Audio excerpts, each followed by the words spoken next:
It was raining the sort of rain Oxford reserves for its own ghosts, unhurried silver, and without the decency to end. I remember standing at the window of my flat on Walton Street, the city's cathedral bells muffled by the drizzle, and thinking of nothing in particular. Only later did I realize that the mind often prepares for tragedy in silence long before it arrives. The envelope had been waiting on my desk since morning, the handwriting precise, feminine, and faintly academic. It was addressed simply to Inspector Morse, Thames Valley Police, Oxford Division. I had known the hand before I opened it. Eleanor Drake, music lecturer, Magdalen College, and, in another life, someone I might have loved if love had not been such an inefficient use of intellect. Her note was brief. A request for discretion, an implication of fear. Something about a student who had left a composition half-finished, a melody she claimed had been stolen or worse, silenced. She asked me to come at dusk. "There is something in the music that isn't right," she wrote. I remember tracing the words with a finger, hearing the hum of my refrigerator, the click of a radiator, the patient city exhaling rain. Then I went. Magdalen in the evening has the stillness of a cathedral after Vespers. The river swells at its banks and the college stones hold centuries of damp. She was waiting in her office, a small room at the end of a corridor lined with framed manuscripts. Bach stared down from one wall, Schubert from another. Eleanor looked older than I remembered, thinner, the face pale under the reading lamp. She spoke quietly as though words themselves were an intrusion upon the air. "The student was named Simon Laird," she said. "A scholarship boy from Leeds, brilliant but erratic. He'd composed a piece for his final recital nocturne in D minor. A week before the performance, he was found dead in his rooms. Carbon monoxide. The coroner had written suicide." But Eleanor shook her head slowly, like one correcting a discordant chord. "He was frightened," she murmured. "Not despairing, frightened." I asked why she thought so, and she opened the piano score that lay on her desk. The pages trembled slightly as she turned them. I noticed the dedication to ED and the strange correction mark scrawled in the margin. But what caught my attention wasn't the ink. It was the notation itself, an unresolved cadence, repeating insistently at the end of each page, as if the music itself were refusing to die. She played it for me softly, hesitantly. The melody rose like smoke, then broke off mid-phrase. There was something wrong in it, a deliberate imperfection. I could not name it then, though the dissonance lodged in my mind like a splinter. When she finished, she sat very still. The silence seemed to vibrate. I said, almost without thinking, that it was curious how the final note was missing literally from the manuscript. A D that should have resolved into F but never did. Eleanor's eyes flickered toward the window. Rain beaded against the glass like Morse code. "He said the last note would come to him when the truth did," she whispered. "He never wrote it down." There was something unbearably final in her tone. I made a note in my pocketbook, though I knew it was useless. Notes never solved anything. They only preserved one's own inadequacies. Later, walking back through the cloisters, I heard the echo of a piano from an unseen room, an unfinished tune, perhaps the same nocturne. Each step sounded hollow on the stone, and I wondered absurdly whether music could lie. Could it conceal guilt as deftly as words? Could a cadence commit a murder? At the gate, I paused under the dripping chestnut trees. The porter nodded to me, his eyes bright with curiosity. I said only that it was a pity about young Laird. He muttered something about gas meters and bad luck. I left him to it. By the time I reached home, the city had dissolved into wet darkness. I poured myself a measure of whiskey and sat by the window, listening to the steady percussion of rain. The score lay open beside me, the missing note staring up like an accusation. Somewhere in the back of my mind, a pattern was beginning to form a quiet suspicion, no more than the faintest harmonic. I remember thinking that perhaps the last note was never meant to be played at all. I had met Professor Markham once before, years earlier, at a college dinner, where the port flowed too freely, and the conversation moved like an old symphony, hesitant between movements. He had been one of those men Oxford breeds in the shadows, cultured, courteous, faintly discontented.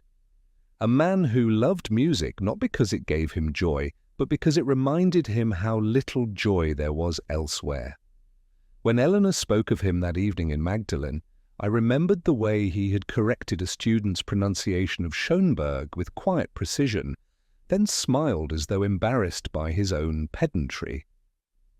It was 2 days after my visit to her office when I went to see him. The college grounds were pale with frost, the river stiffened beneath a thin crust of ice. The porter at the gate nodded in the way that suggested he knew far more than he ought to. I found Markham in his rooms at Christ Church, surrounded by papers and an unplayed cello resting against the wall, like an abandoned confession. He greeted me with weary civility, offered sherry instead of tea, and gestured to a chair whose fabric had seen better centuries. He spoke of Laird in that measured tone academics use when they wish to sound impartial but fail. Laird, he said, was a rare mind, undisciplined but original. He could write melodies that seemed to have existed before sound itself. Then came the pause, the little drift of the eyes toward the window, that momentary withdrawal of the soul I have learned to watch for. He had become obsessed, Markham murmured, with the idea of perfect harmony music, so complete it could expose the falsity of the world around it. It was then that he mentioned the quarrel.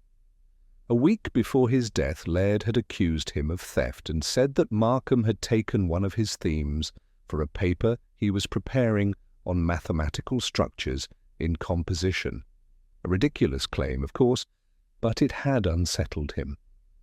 I asked whether Laird had made the accusation publicly, and he smiled faintly. "Nothing in Oxford is ever public," he said, "only overheard."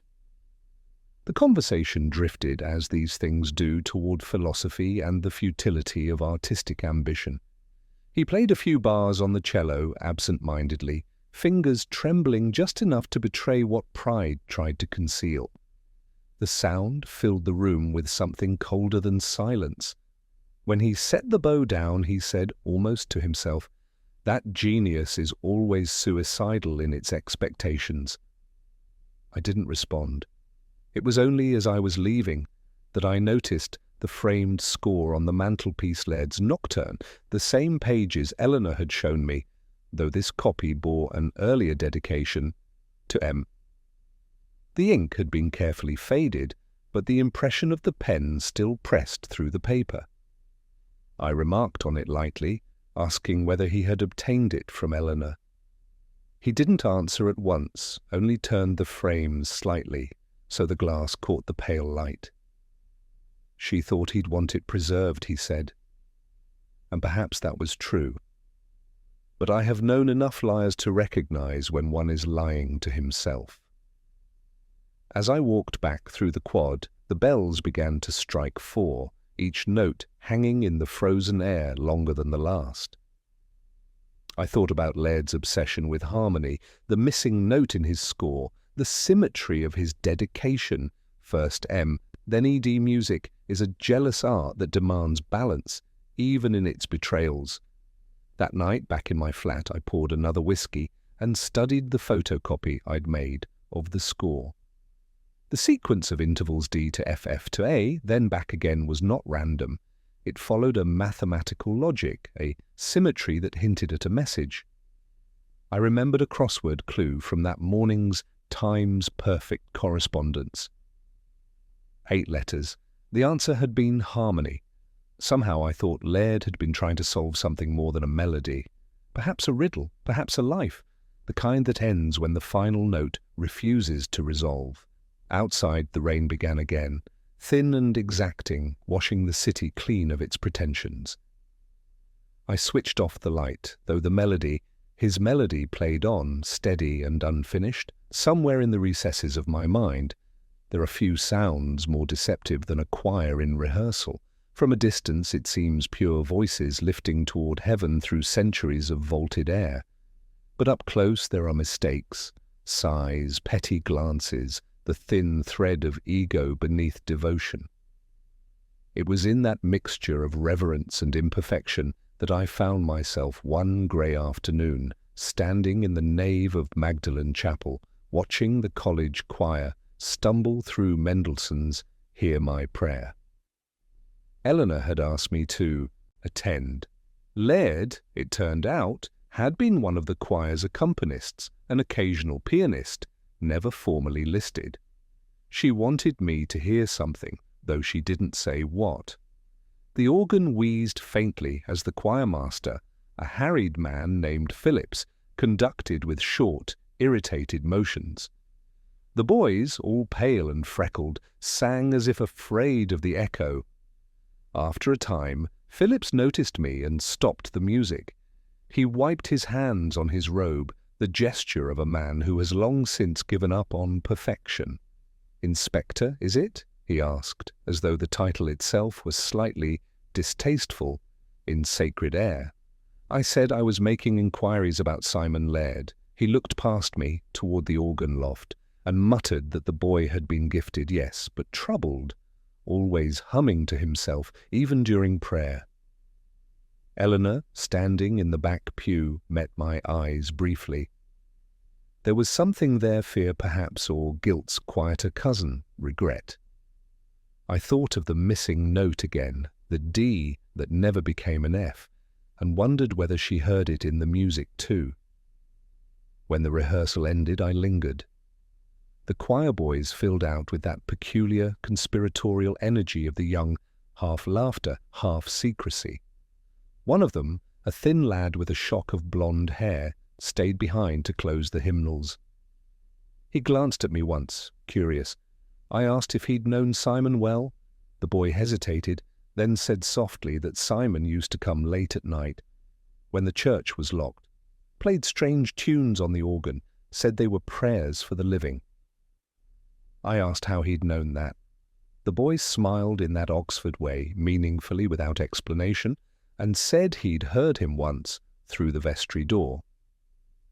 Then, almost as an afterthought, he said Simon wasn't alone that night. Someone else had been with him. He thought it was Dr. Markham.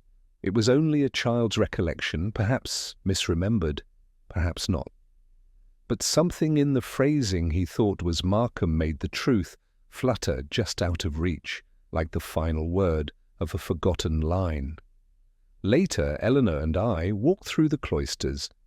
The air smelled of rain and candle wax. She asked if I believed the boy's story. I said belief was a luxury I'd mislaid years ago. Still, I found myself asking whether Markham had a key to the chapel. She said, of course, all the faculty did. And then, quietly, as if confessing a sin, she added that Simon and Markham had argued about theology as much as music. The existence of harmony, she said, seemed to them a question of faith.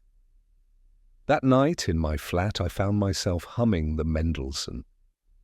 A dull habit, I suppose, for a man of my temperament. But as I poured another whiskey, something in the rhythm of its repetition of a rising fourth reminded me of the nocturne. I took the score from my desk, compared the intervals. They were identical. Laird hadn't been composing from inspiration he'd been echoing, borrowing, or perhaps a warning. In the margin of my notebook I wrote 2 words. Choir, confession. It seemed absurd, but something about the way the boy had said it late night, organ, another man, suggested ritual, confession without absolution, music as penance. At midnight, I walked back to the chapel. The rain had stopped, leaving the stones slick and reflective. I found the door unlatched. Inside, the darkness was complete, save for the faint glimmer of streetlight through stained glass. I sat at the back, listening. At first, there was nothing. Then faintly a single note sounded from the organ D, long and low. It must have been a trick of memory or air shifting through the pipes. Yet the sound lingered, unresolved, until it seemed to dissolve into the silence itself. I left soon after, though not before I noticed the choir boy's hymnal was still open on the pew. On the final page, scrawled in pencil, were 4 words that stopped me cold. The truth needs harmony. I didn't sleep that night. Some notes, once heard, refused to fade. She was there the next evening, sitting alone in the second pew from the front, her face half in shadow from the candles that wavered as the choir's voices rose and fell. I had come to evensong not from faith, but from a kind of instinct that often leads a policeman into churches when the living prove less forthcoming than the dead. The woman was not praying. Her hands rested on her lap, ungloved despite the cold, and her gaze was fixed not on the altar, but upon the choir stalls, as though she were waiting for an answer from them. There was, I thought, an unsettling composure about her, the stillness of one accustomed to observing rather than participating. I watched her through the psalms, the light shifting against her cheek like slow water. The service ended, the organ groaned into silence, and she rose with an air of quiet decision. Outside the evening was brittle and blue, the courtyard glistening with the remnants of rain. I followed her as far as the cloisters before saying her name. Mrs. Laird. She turned, slowly, as if drawing herself out of some distant thought. Her eyes, grey, unyielding, searched my face for the motive behind the summons. She said she'd been expecting me, though I hadn't told her I was coming. We walked together toward the gate, the sound of our steps mingling with the drip of water from the stone eaves. She spoke first, saying that Simon had loved the chapel, that he used to hum his compositions beneath the arches after the choir had gone home, as if he were testing whether God had an ear for music. I asked whether she believed he'd taken his own life. Her answer was so measured it frightened me.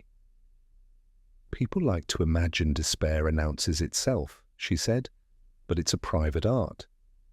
I had met too many grieving women to trust the performance of sorrow. Yet there was something in her restraint that unsettled me, a grief so precisely folded it no longer resembled pain. She asked if Eleanor had sent me, and when I said yes, she smiled faintly. Poor Eleanor, always romantic, always wanting music to mean more than it does. We paused under the archway where the college wall met the river. The air smelled of wet stone and willow bark. She looked down at the slow current and said she'd once heard Simon play a tune she couldn't forget.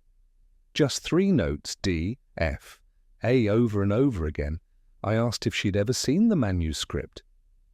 She hesitated, then said she had years ago, in Markham's rooms. It was such a small admission, yet it landed with the precision of a note, struck exactly in tune. I didn't press her. I only asked what she thought of the music. She said it frightened her, because it felt unfinished. We walked on. She spoke of her husband, now dead, a man of strict habits and inflexible virtue. Simon, she said, had inherited neither. When he was a child, he would rearrange the keys on their piano to confuse his tutor, claiming that true harmony only came from disobedience. I asked if he'd ever been religious. Her laugh was soft, almost fond. He believed in the mathematics of grace, not its theology. When we reached the gate, she stopped.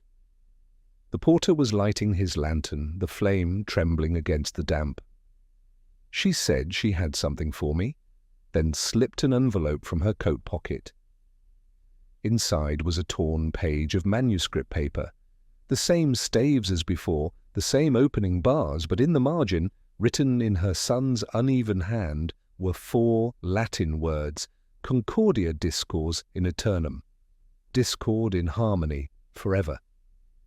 She said she'd found it among his belongings but hadn't shown it to the coroner. She wasn't sure it mattered. I told her everything matters, though even as I said it, I wasn't certain I believed it. When she left, the sound of her footsteps faded into the drizzle until there was nothing but the faint hum of the river beyond the wall. I stood there for some time, reading the phrase over and over. There was something deliberate in the phrasing, a contradiction, too elegant to be accidental. Later that night, I translated it properly, line by line, and realized what he might have meant, the beauty of disorder, the faith of those who doubt. It was not, I thought, a suicide note. It was an argument, and I began to wonder who had won. It was raining again, the kind of persistent drizzle Oxford wears like an old academic gown frayed familiar, and faintly self-pitying. I had brought the torn page with me to the Bodleian, thinking perhaps that Latin, like grief, revealed more of its meaning when examined in the right light. Concordia discors in aeternum, discord in harmony, forever. I had translated it before, but the words refused to settle. I'd spent the morning cross-referencing quotations, hoping to find their origin in some forgotten manuscript or dusty theological treatise. Nothing. It wasn't classical, not Cicero, not Augustine. If anything, it had the deliberate imperfection of a modern forgery, too poetic, too poised, the kind of Latin written by someone who wanted to be understood, not remembered. I was sitting in Duke Humphrey's library when Eleanor found me.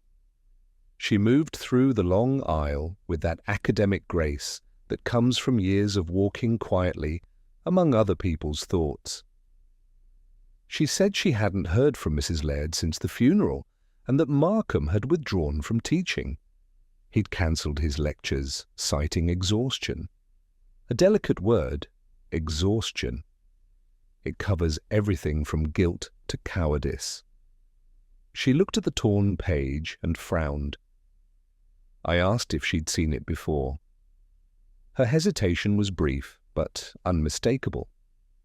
She said perhaps she had, though she couldn't recall where. It reminded her, she said, of a marginal note in one of Simon's essays on counterpoint. Something about the reconciliation of opposites. I told her that reconciliation was a dangerous habit in Oxford. It often disguised complicity. There was a silence, filled only by the creak of a ladder and the whisper of old pages turning somewhere behind us. I found myself studying her hands, thin, nervous, elegant, and remembered the tremor in Markham's when he played the cello. I wondered whether genius always left its residue in the hands, a trembling that might be either creation or remorse. We walked out together into the quadrangle. The rain had eased, leaving the flagstones slick, and the air tinged with petrichor and pipe smoke from some unseen Don's study. She asked, almost absently, whether I believed Simon had been murdered. I said I hadn't decided yet. Truth, I told her, rarely announces itself with conviction. It tends to whisper from the margins, half erased by good intentions. At the gate, she turned and said that Simon had once told her every note had a shadow, and that the music lay in the space between them. Then she walked away, her figure dissolving into the mist like a thought withdrawn before its conclusion. Back at my flat, I laid the page on my desk beside the copy of the Nocturne. The handwriting was identical, same pressure, same hesitation in the descenders. But the ink was different, this one brown, faded old. I remembered Mrs. Laird's words that she had found it among his things. But had she?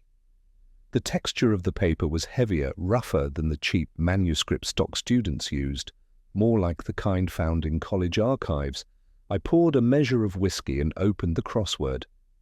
19 across union of opposites, endlessly at odds 8, harmony. Again, I smiled, though it wasn't amusing. The universe, I've learned, has a taste for irony. There was a knock at the door, 3 short, 1 long. When I opened it, the choir boy stood there, his blonde hair plastered by the rain. He said he'd been told not to come, but he had something he thought I should hear. He handed me a small cassette tape, labelled, in faint pencil, Evensong, private recording. He said it had been found in the organ loft after the last service, tucked behind the stops. He hadn't told Phillips. After he left, I played it. The sound was faint, crackling. At first, only the hiss of tape, then the murmur of the organ beginning those same 3 notes D, F, A, and then, almost imperceptibly, another voice, a man's, low and uncertain, speaking Latin. Concordia discors in aeternum. I rewound the tape, listened again. The voice was older, the consonants deliberate. Not Simon's, Markham's perhaps. But what struck me wasn't the words, it was the sound immediately after. A chair scraping, the faint clink of a glass, and then a soft, almost tender whisper, non omnis moria. I shall not wholly die. The tape clicked to silence. Outside, the bells began to toll the hour, slow and exact. I sat there listening to their echo fade through the rain, and for the first time I thought I understood what the Latin meant. Not discord in harmony. Harmony, born of discord, the perfection only death could complete. There are some deaths one remembers not for their cruelty or shock, but for the peculiar stillness that follows them. Simon Laird's was such a death-quiet, inconvenient and curiously incomplete. I have long believed that certain rooms retain the atmosphere of their last occupant. His at Magdalen did so with unnerving loyalty. Even now, when I recall it, I can smell the faint mixture of turpentine, candle wax and damp wool, the scent of youth already preparing for erasure. I went there in the morning after listening to the tape. The porter, a man of apologetic discretion, unlocked the door without question. Inside, the air felt suspended, as if time itself had been politely asked to wait in the corridor. The bed was neatly made, the desk bare except for a small metronome and a cracked coffee mug bearing the college crest. On the windowsill, a single music sheet fluttered faintly in the draught, its notes incomplete, a melody cut short mid-thought. I noticed the gas fire immediately, the same kind fitted in most of the old rooms, perfectly capable of leaking a man into oblivion. The coroner had ruled it an accident. I had never trusted accidents. They always felt too symmetrical to be true. As I stood there, the light shifted through the tall windows, striking the small frame on the mantelpiece. It was a photograph of 3 people, Simon, Eleanor, and Markham. The smiles were polite, the kind arranged for posterity rather than joy. Markham's hand rested lightly on Simon's shoulder, a gesture that, in the moment, might have seemed paternal, yet in retrospect suggested ownership. I found myself studying the books beside the bedbugs chorales, a volume of Kierkegaard, and, unexpectedly, Catullus. The Latin poems were heavily underlined, some lines translated in the margin with a scholar's precision. I turned one page and saw a faint mark, the ghost of a pressed flower now long decayed. Beneath it, Simon had written a single word in penciled discordia. It wasn't much, but I felt then that the boy had been writing his own epitaph long before he died. I sat down at his desk, letting the quiet settle around me like dust. There was something missing, something deliberately removed. The drawer was too light when I opened it, as if emptied of one essential weight. A notebook, perhaps. I asked the porter later whether anything had been taken from the room. after Simon's death. He frowned, uncertain. "Only the police," he said, "and Dr. Markham, who had come to collect some papers on the family's behalf." The word family lingered uneasily. The Lairds had been distant, almost ceremonially so, throughout the investigation. It struck me, too late, that grief can sometimes be administratively a tidy folder of condolences, signed and filed away. As I left, I noticed the metronome again. Its pendulum was still. A simple thing, perhaps, but I turned it gently, letting it tick. The sound filled the room with a rhythm that felt both living and accusatory. Each beat is a reminder that music, like truth, only exists in motion. And in that motion I realized something small, yet significant. The metronome's tempo marking had been altered with pencil, from adagio to lento, slow to slower, as if Simon had been teaching himself how to stop. That evening I returned to my flat and poured a whiskey. The tape lay beside the player, waiting. I pressed play again, listening to Markham's voice, the scrape of the chair, the whispered Latin. Non omnis moria, I shall not wholly die. I let it play until the reel clicked empty. Then I rewound it and listened once more, focusing not on the words, but the silences between them. And there it was, a sound I hadn't noticed before, a faint tapping, irregular, metallic. It took me a while to place it. The metronome, the one I had restarted that morning, which meant the recording had been made in the same room, not the chapel. I leaned back, feeling the slow ache of comprehension creep in. Someone had recorded that confession where Simon had died. Someone who wanted the harmony of a death to echo long after it was over. Outside, the rain had stopped. Oxford lay quiet beneath a moon diluted by fog. Somewhere in the city, a bell tolled 9 measured, unhurried, certain. I remember thinking, as I sat there in the silence that followed, that perhaps music was the cruelest form of remembrance. It insists on repeating what cannot return. I have always believed that truth, when it finally arrives, seldom does so in harmony. It stumbles in, dishevelled, out of tune with the tidy music of human memory. That afternoon, Oxford was humming with half-truths. The river carried its grey reflection past the college walls, and the sky hung low enough to suggest confession. I had arranged to meet Markham in the music department. The corridors there smell of varnish, paper, and fatigue. Students' laughter floated faintly from somewhere above, bright, careless, unburdened. His door was open, and the cello was out of its case, lying across the desk like a wounded animal. He looked up when I entered, the way one looks at a memory returning uninvited. He asked what it was I thought I'd found. I told him about the tape, the Latin, the voice, the faint ticking behind it. He smiled without warmth, said that recording devices had a way of distorting things, and asked if I was sure it was his voice. I said I had no doubt, though that wasn't true. Doubt is a necessary companion in my trade, and one grows almost fond of it. He poured whiskey into 2 tumblers, though he didn't offer the second.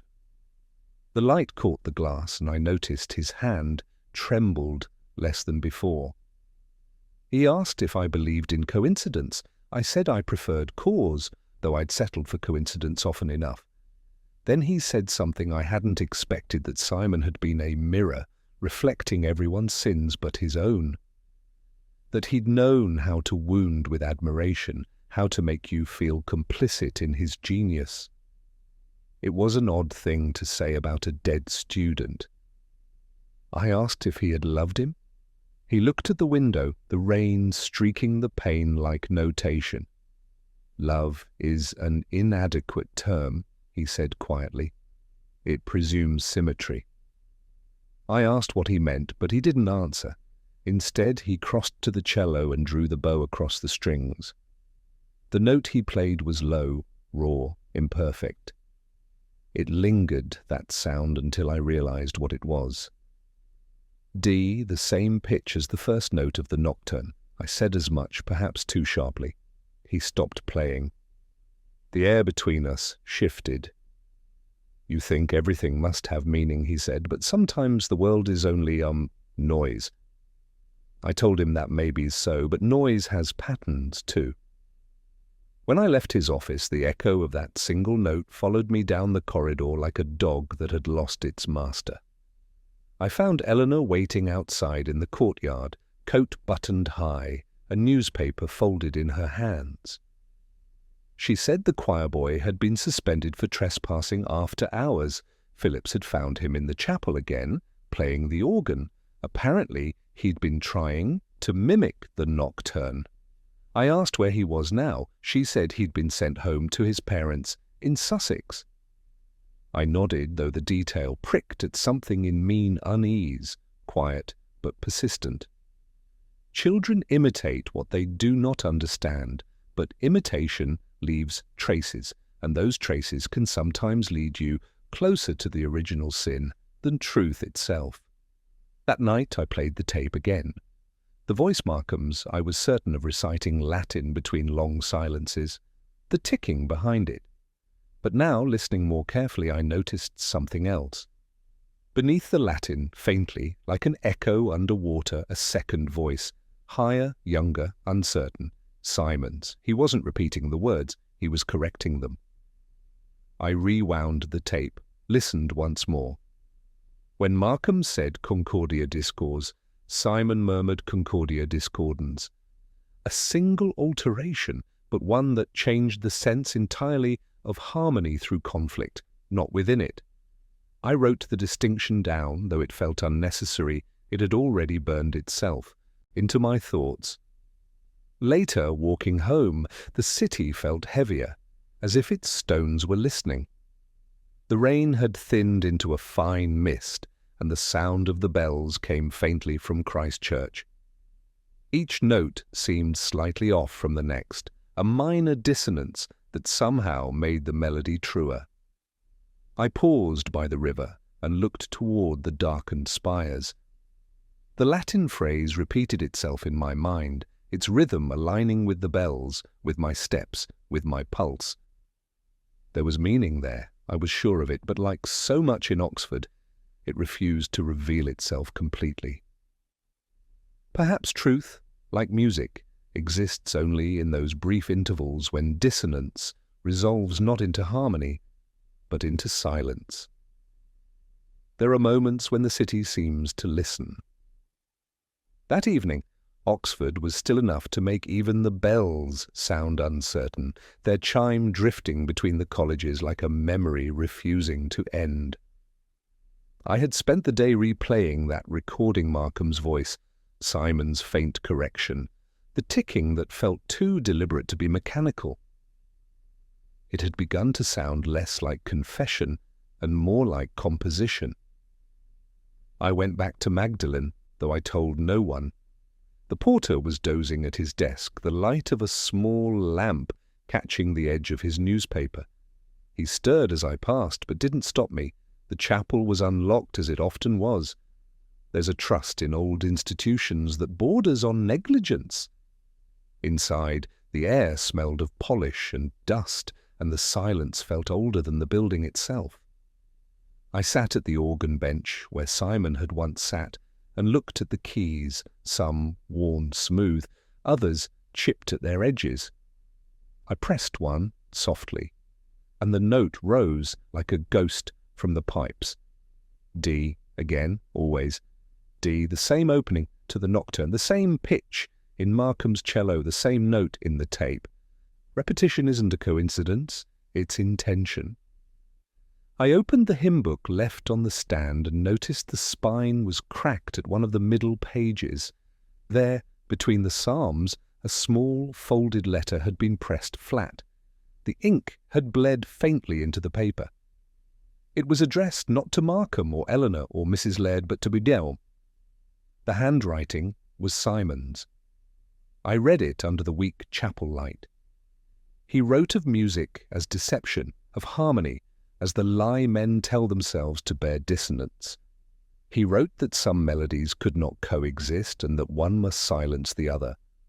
And at the end, in a line that seemed to have been written in haste, he said simply, "Forgive me for choosing the wrong harmony. I replaced the letter exactly as I'd found it, not because I feared losing it, but because some truths are more persuasive when they stay hidden." Outside, the cloisters glistened with rain. The sound of footsteps echoed behind me, slow, deliberate. I turned, expecting Eleanor, perhaps Markham, but it was the choir master, Phillips, his robe clinging to him from the weather. He asked if I'd been listening to the music again. His voice was tired and not entirely unkind. He said he'd known Simon better than most, that the boy's brilliance had frightened people who thought themselves beyond envy.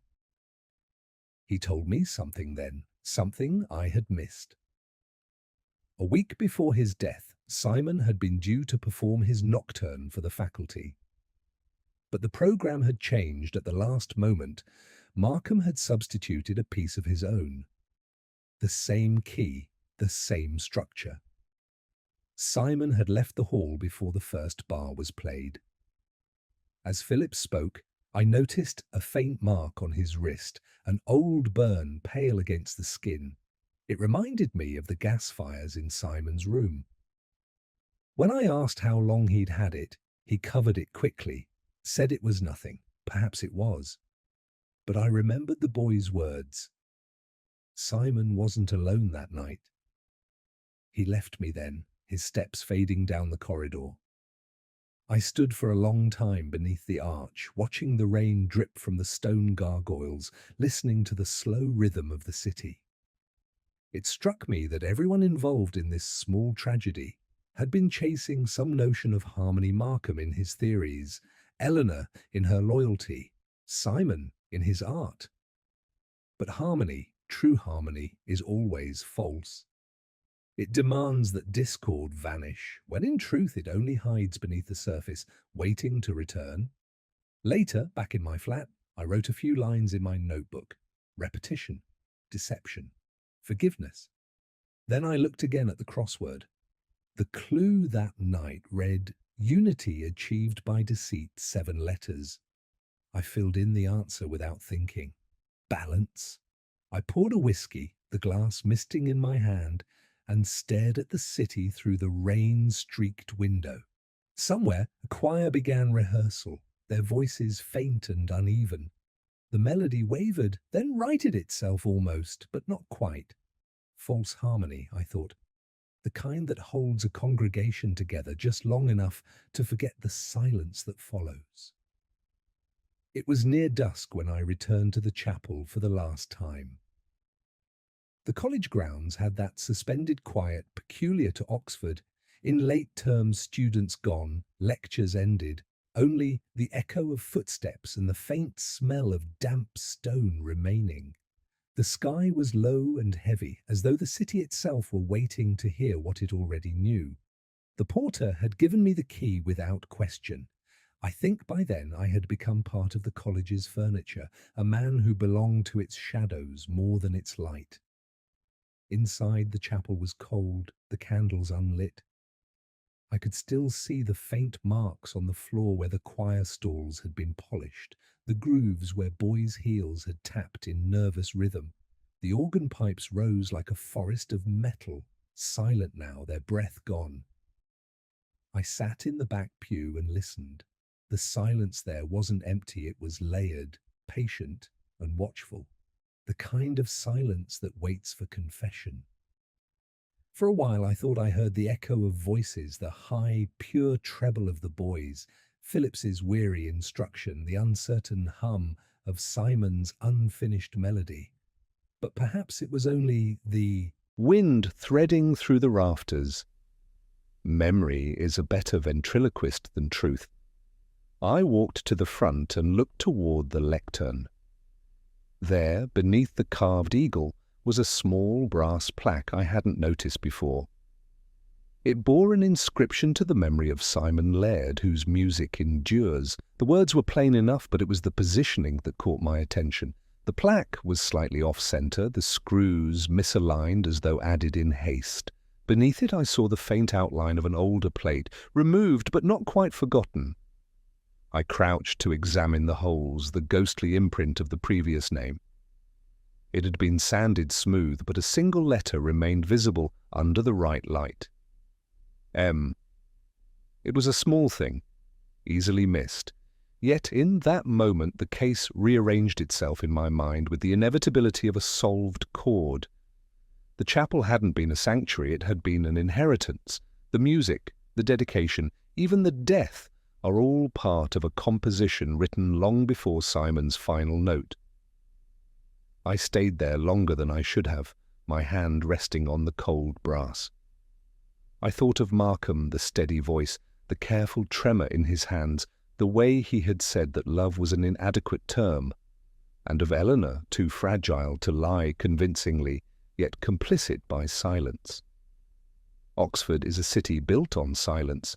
It rewards those who understand how to withhold. When I left the chapel, the air had darkened into that grey hour when shapes began to lose their edges. The choir had gathered outside the gate, for rehearsal Phillips at their head, coat collar turned up, his voice low. They didn't see me. The boys began to sing as they walked, their voices small against the wind. "Oh, for the wings of a dove!" The melody rose, then faltered. For a second, one note hung sharp, discordant. I stopped. The dissonance was brief but unmistakable, the same unresolved interval that haunted the nocturne, the same imperfect cadence. No one else seemed to notice. Phillips corrected them with a wave of his hand, and the harmony resumed, obedient and complete. But the imperfection had already lodged itself in the air, a flaw too human to erase. Back in my flat that night, I poured a whiskey and opened my notebook. The Latin phrase stared up at me, Concordia discors in aeternum. I wrote beneath it, almost unconsciously, another line.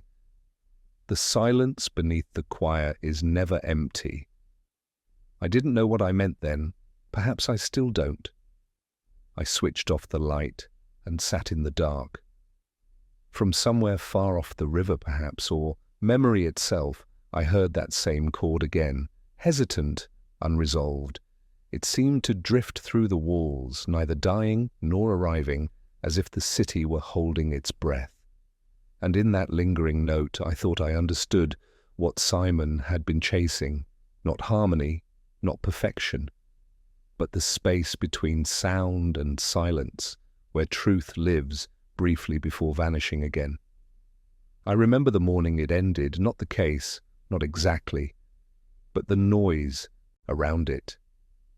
Oxford had gone quiet under a thin veil of frost, the city half frozen between terms, the streets carrying only the echo of distant bells. I had risen early, too early for a man with nowhere to go. There was something about unfinished work that refused to let me rest.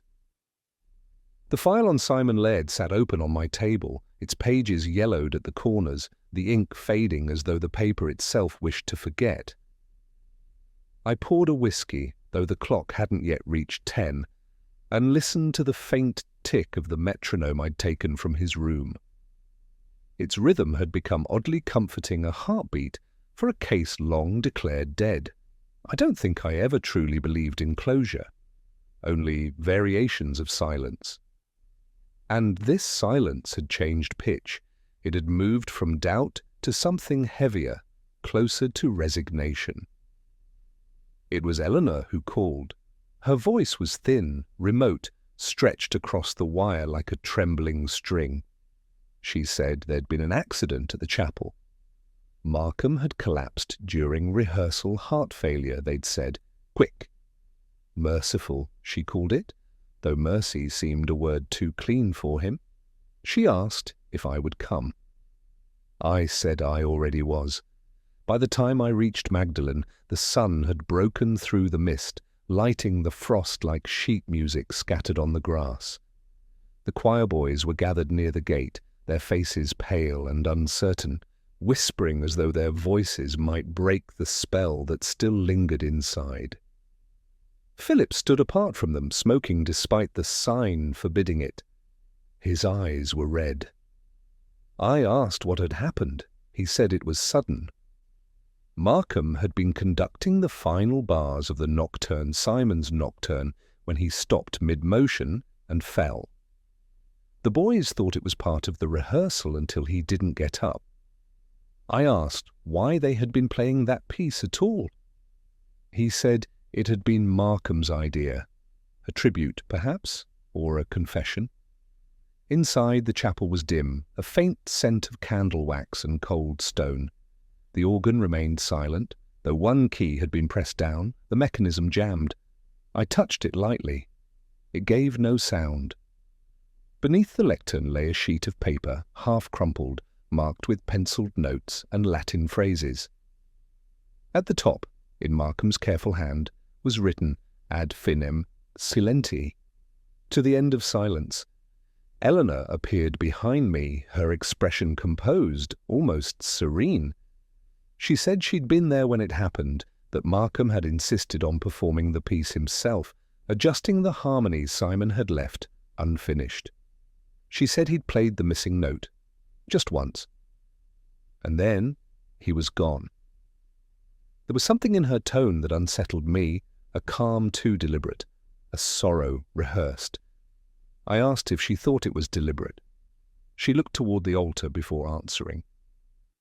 Sometimes, she said, a man seeks forgiveness in the only language he understands. I asked whether she thought Simon would have forgiven him. She said Simon never wanted revenge, only truth. Then she walked away. I stayed there a long time, looking at the piano score. The missing cadence had been filled, the discord resolved. But the resolution was wrong, technically correct, yes, but emotionally false. Markham had forced harmony where Simon had written silence. And in that single act, he had betrayed the boy's intent. The nocturne had never needed an ending. It had always been a question, not an answer. Outside, the choir had begun to sing. Their voices rose into the cold air, thin but unwavering. Yet there was something absent in the sound, a gap you could almost hear, a space where one note should have been. I realized it wasn't just Simon's death that had left it, it was all of ours. The hollow between what we know and what we dare to understand. I watched them until the final chord faded. It was imperfect, naturally, but it lingered longer than it should have, the air vibrating with its ghost. For the first time, I felt that Markham might have understood that imperfection too late, of course, but still, perhaps that was his piece. When I returned home, the metronome had stopped ticking.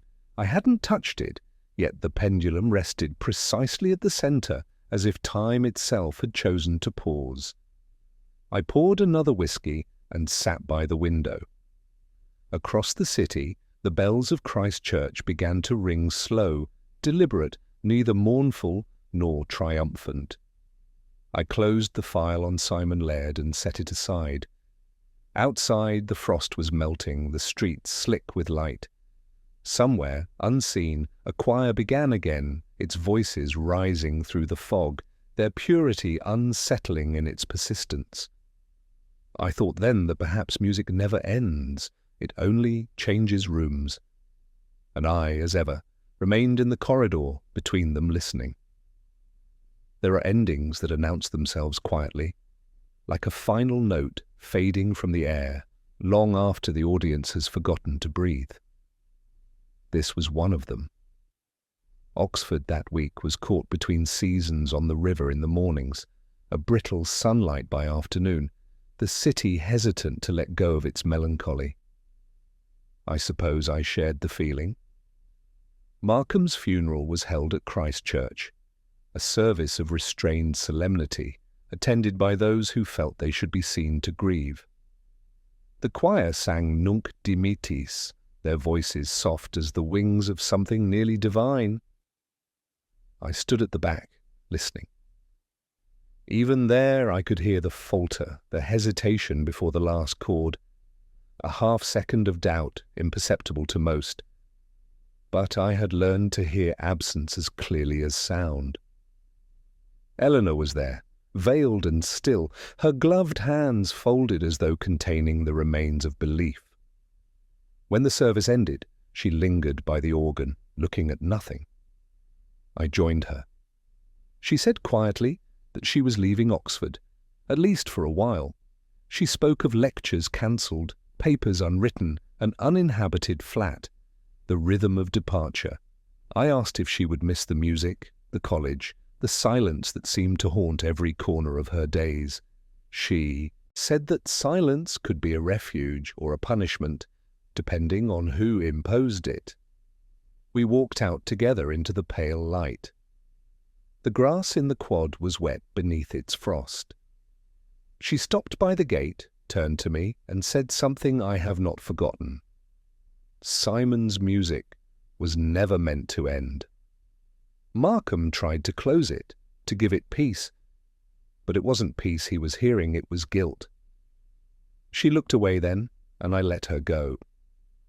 For a long while I stood there, watching the mist dissolve along the cloisters, until I realized the choir boys had begun to rehearse again. Their voices reached me faintly, blending with the soft clatter of distant bells. They were singing the nocturne. Simon's nocturne. I felt an almost physical ache. Even in death, the boy had found a way to be heard. Back in my flat, I poured myself a drink and unfolded the last page of the score, the one taken from Markham's desk after his collapse. The pencil lines were uneven, pressed too hard, the hand of a man rushing to catch an idea before it fled. I noticed, for the first time, a faint annotation in the corner.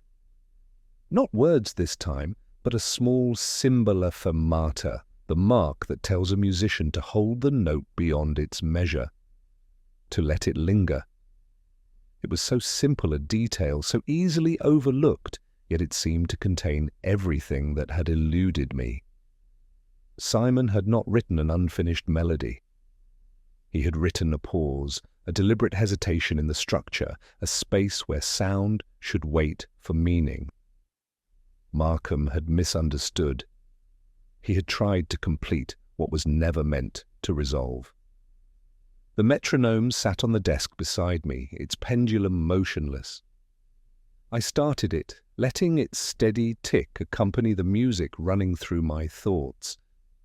A slow rhythm, patient and inevitable, time pretending to be ordered, and I realized that perhaps that was all.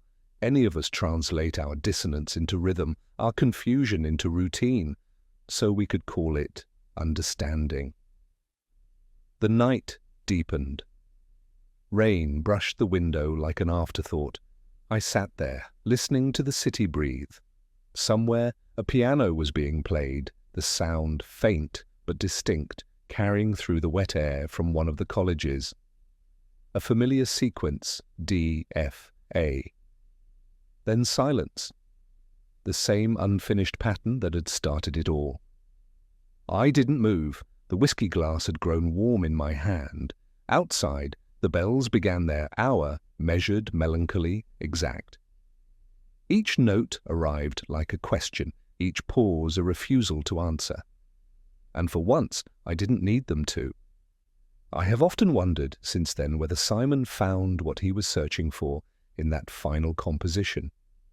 Some impossible balance between truth and beauty, between discord and grace. Perhaps he did. Perhaps he found only quiet. As for me, I still hear the music sometimes, faint and unresolved, a cadence without closure, a voice without echo, the last note of a life that refused to end, lingering in the silence that follows everything worth remembering. There are endings and then there are disappearances. I've learned to tell the difference. An ending suggests understanding a disappearance leaves you suspended half inside memory, half inside something you can never quite name. Simon Laird had disappeared long before he died, and I suspect I've been following his silence ever since. The file rests now in a drawer of my desk between a set of old crosswords and a half-empty bottle of Talisker. I rarely open it. But sometimes, when the night feels too precise, too balanced, I take it out and read the names as if they belonged to a play whose final act was never performed. Eleanor Drake, Professor Markham, choirboy unnamed, a handful of people bound together by a tune that refused to end. The college has moved on, of course, it always does. The plaque beneath the lectern has been polished so often the letters have lost their sharpness. To the memory of Simon Laird. The sentiment remains, though the weight has faded. I still pass the chapel from time to time, more from habit than curiosity. Once, in early spring, I heard them rehearsing again, a new piece brighter, more confident. Yet even then, in the swell of harmony, I could hear the echo of that unresolved D, the single note that refused to join the rest. I sometimes think that's all Oxford is a city built on unresolved notes, every college, every corridor humming faintly with what was left unsaid. After the funeral, Eleanor sent me a letter from Vienna. She wrote of lectures, of snow, of finding a kind of calm in a city that didn't ask her to remember. At the end, she included a line that I still find difficult to forget. Some silences must be tended, not broken. I never replied. It seemed unnecessary. And Markham, his papers were donated to the Bodleian. I looked at them once. Notes on counterpoint, rhythm, symmetry, nothing personal, nothing human. Only a single page among the drafts that caught my attention. It contained a list of Latin words, each crossed out except one, concordia, harmony. Beneath it, in smaller letters, a question. But at what cost? Perhaps that was his confession, or perhaps only a scholar's idle doubt. Either way, it told me more than any inquiry ever could. My own deduction came too late to matter. It always does. It was the metronome that gave it away, that steady pendulum I'd thought of as Simon's heartbeat. When I looked at it again, months later, I saw something I'd missed, a small engraving at its base, M.L. Markham's initials, not Simon's, a gift, perhaps, or a claim. That detail changed nothing, and yet altered everything, as small details often do.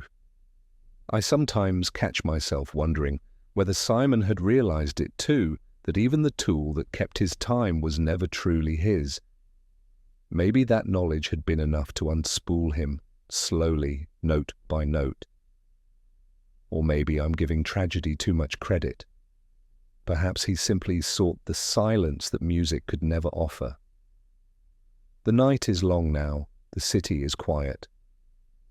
From my window I can see the spire of St. Mary's outlined against the dim orange haze of street lamps. Somewhere a bell strikes 10, followed by another, slightly late, as though time itself were reluctant to agree. I find a certain comfort in their disunity. Before I turn in, I take the score from its envelope and play the first few bars on my old piano. My hands are clumsy. I was never much of a musician. Still the melody comes back, tentative, familiar. D, F, A, the pattern repeats. I stop before the final bar. I let the air hold it for me, the unfinished phrase, the question left intact. Then I close the lid. If Simon's death taught me anything, it's that harmony is not the absence of conflict, but the endurance of it. The beauty lies not in resolution, but in the breath before it arrives, the pause that tells you something has been understood, even if nothing's been said. That's all a coda ever is, I think. The sound of a man learning to live inside his own silence,